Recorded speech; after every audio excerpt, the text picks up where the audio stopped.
Okay, right now in the news you hear a lot about this Occupy Wall Street, Occupy everybody. I mean, practically any city that's large enough or has a bank in it, there's someone occupying it right now.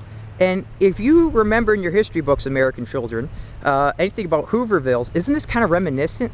I mean, when people stopped, having a way to, make money for themselves and feed their family, they started camping out like on city greens. They started going to places of business and putting up tents.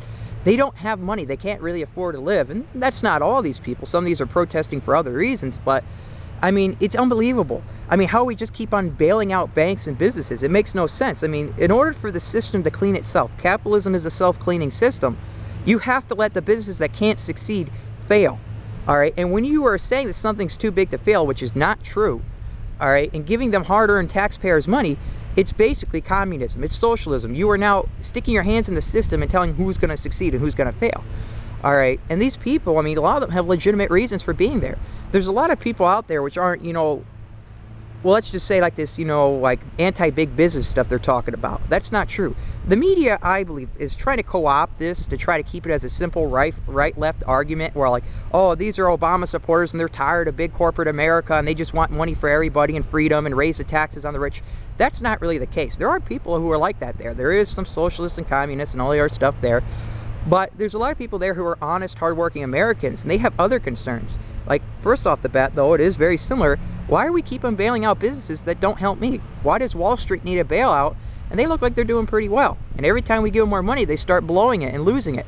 I mean, would you give an arsonist matches? You wouldn't, all right? So why do you keep on giving the people who lose money more money? All right, and it gets interesting here because there's a lot of people who have real legitimate concerns, and it's not big business to put us in this bubble here, people. It's the government intervening and giving money to people and changing the laws for certain people. I mean, the way the business market is right now is actually assisting and helping those who already have money. Those who are trying to compete and start their own business have to go through so much paperwork, have to find capital. They don't just get it to them like other businesses can. I mean, GE didn't like pay any taxes last year. GE, this big company, all right, excuse me there, the wind's picking up. But GE, this big company, all right, that has all this money and all this profit and sent this whole radiology division to China, is building another factory in China right now, got a huge tax break by the United States government.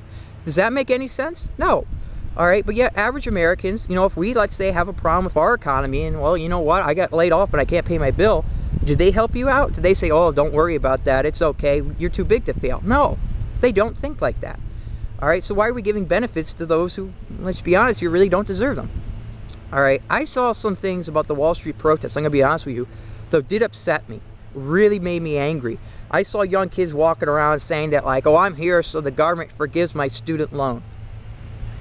I mean, you went to college. That was your own individual choice.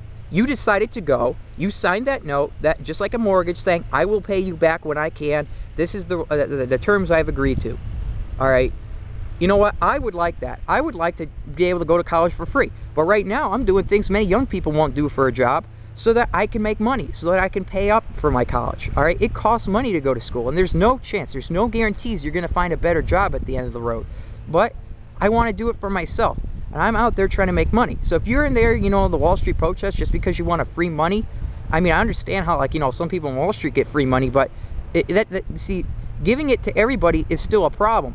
If we are able to eliminate this free handouts that we're giving people, then we might solve some things. All right, let's be honest, the government doesn't make products. The government doesn't make money other than when it prints it, but that debases the currency for everyone.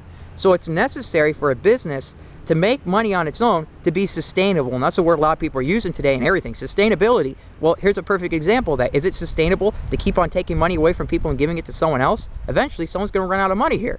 All right? And we get into the other issues. The Federal Reserve.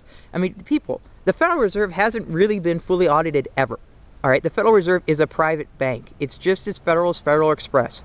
All right? And a lot of people are on this end the Fed thing, or at least audit the Fed.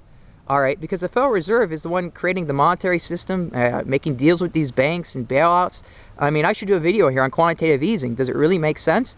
All right, it's unbelievable the stuff that's going on, and no one really, is addressing the real problems. I mean, they're yelling at these big corporations, which I understand them getting yelled at, but it's the government that's doing it.